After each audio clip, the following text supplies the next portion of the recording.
Let me ask you something. Have you ever felt like you were finally breaking through, making progress, feeling stronger, maybe even lighter? And then out of nowhere, the same old anxiety, the same fear, the same emotions you thought were gone come rushing back? It hits like a wave. Wait, I thought I was over this. Why am I back here again? And in that moment, the voice of shame starts to whisper. See? You're failing. You're broken. You're going backward. But here's the truth I need you to hear, and I mean really let this land. You are not going backward. You are going deeper. Healing isn't a straight climb from A to B to C. It's a spiral. It loops. It circles. It revisits. But every time you come back around, you're meeting that wound with more wisdom, more strength, and more presence than the last time. I like to think of our wounds as diamonds. Each one has many facets. When a familiar pain resurfaces, it's not because you failed. It's because another facet of that diamond has turned toward the light. It's ready to be seen, ready to be healed. And that doesn't happen on our timeline. It happens when life knows we're strong enough to handle it. So today, I want to show you how to reframe setbacks, how to stop seeing them as evidence that you've failed and start recognizing them as invitations to expand. I'll also give you practical steps to moving forward, even when life feels messy, uneven, or stagnant. One of the hardest parts of healing is the illusion of regression. You're making progress, you feel empowered, you even start to believe, I'm finally past this. Then suddenly, an old wound reappears. The anxiety resurfaces, the doubt creeps back in, and your mind panics. Why am I back here again? I must be failing. But let's get clear. That's not regression. That's revelation. Healing doesn't erase what's inside of you all at once. It reveals it in layers. Think of it like peeling an onion. Each layer you shed brings you closer to the core. When you've hit a familiar emotion again, it's not because you've slid backward. It's because a deeper layer has surfaced, one you're finally strong enough to face. And here's what I need you to remember. Life is reflective. The experiences and emotions showing up in your world aren't punishments. They're mirrors.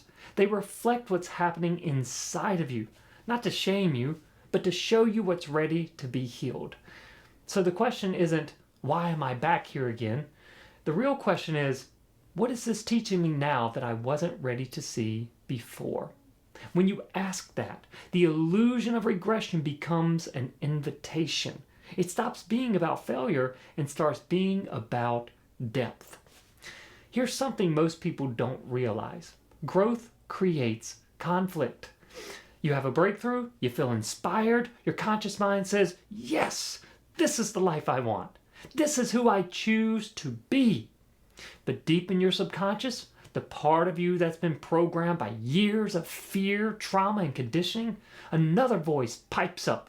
Hold on, this isn't safe. This isn't familiar. Let's go back to what we know.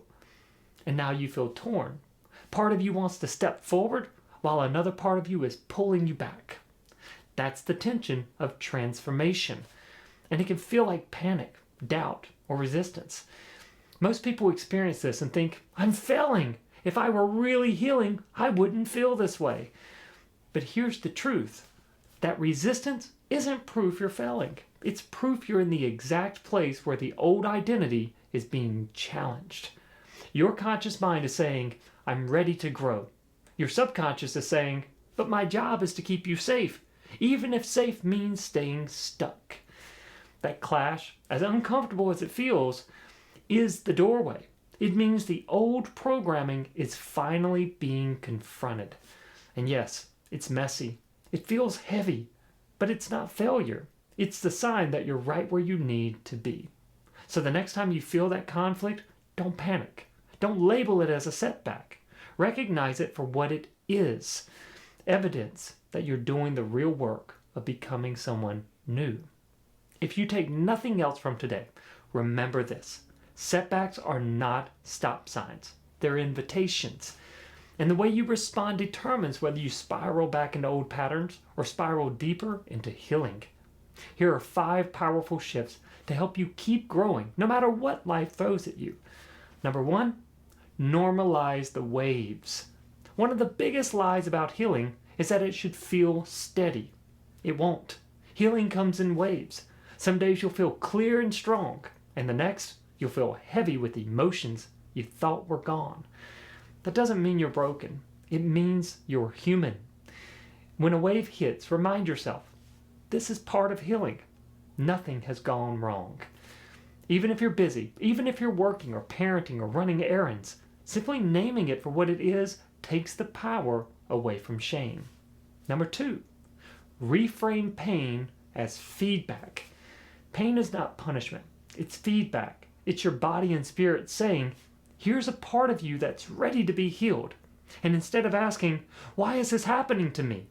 Ask, what is this showing me? Pause for 60 seconds and journal, or even speak into a voice note on your phone.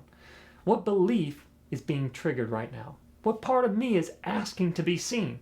How can I love myself through this instead of judging myself? 1 minute of curiosity shifts you from being trapped in the story by being empowered by the lesson. Number 3, pause. Breathe into presence. Presence is the bridge between pain and peace. You don't need to fix everything in the moment. You just need to come back to now. Take 3 slow breaths in and out, wherever you are. Feel your feet on the ground. Notice the air moving in and out of your body. Let go of the story about yesterday or tomorrow.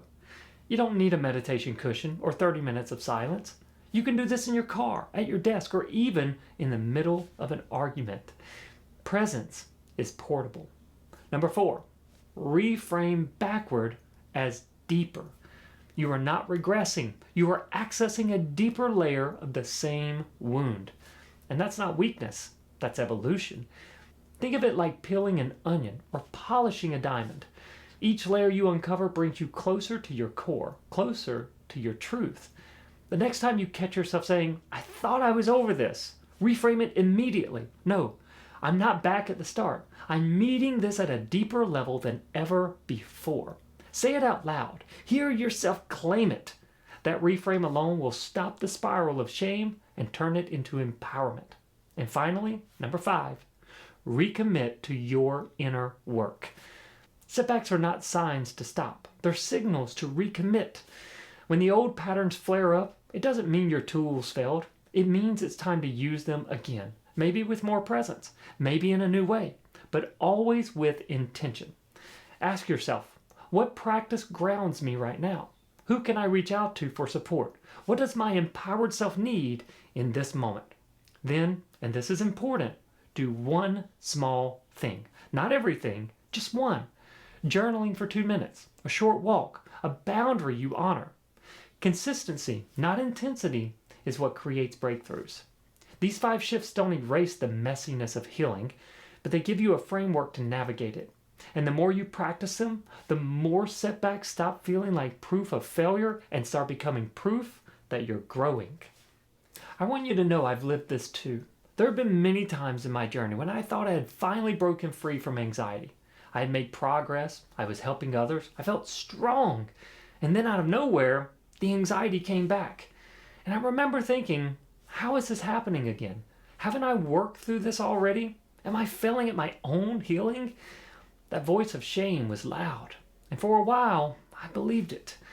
But when I slowed down and looked deeper, I realized something profound. That anxiety wasn't proof I was broken. It was proof I was being invited to go deeper. It wasn't regression. It was reflection. It was my life showing me, here's another layer that's ready to be released. And the moment I stopped judging it and started meeting it with compassion, everything shifted. That discomfort became feedback. That feedback became fuel. And that fuel turned into one of the biggest breakthroughs of my life. So if you're in that place right now, where something you thought you'd outgrown is back in your face, don't beat yourself up. Don't call it failure. Recognize it as a sign you're strong enough now to heal it at a deeper level than before. So here's my challenge to you. The next time life brings you face to face with an old wound or familiar pain, don't fall into the trap of shame.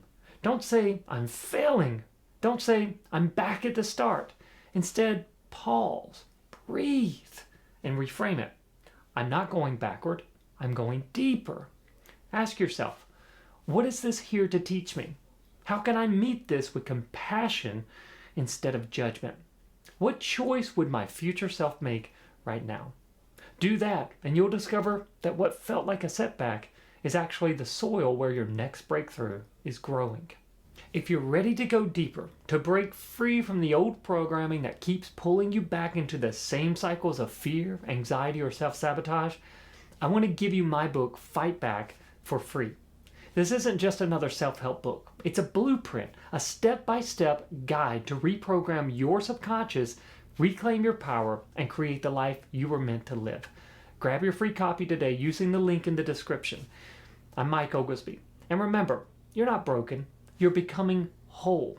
You're not going backward. You're going deeper. I'll see you soon. Be well.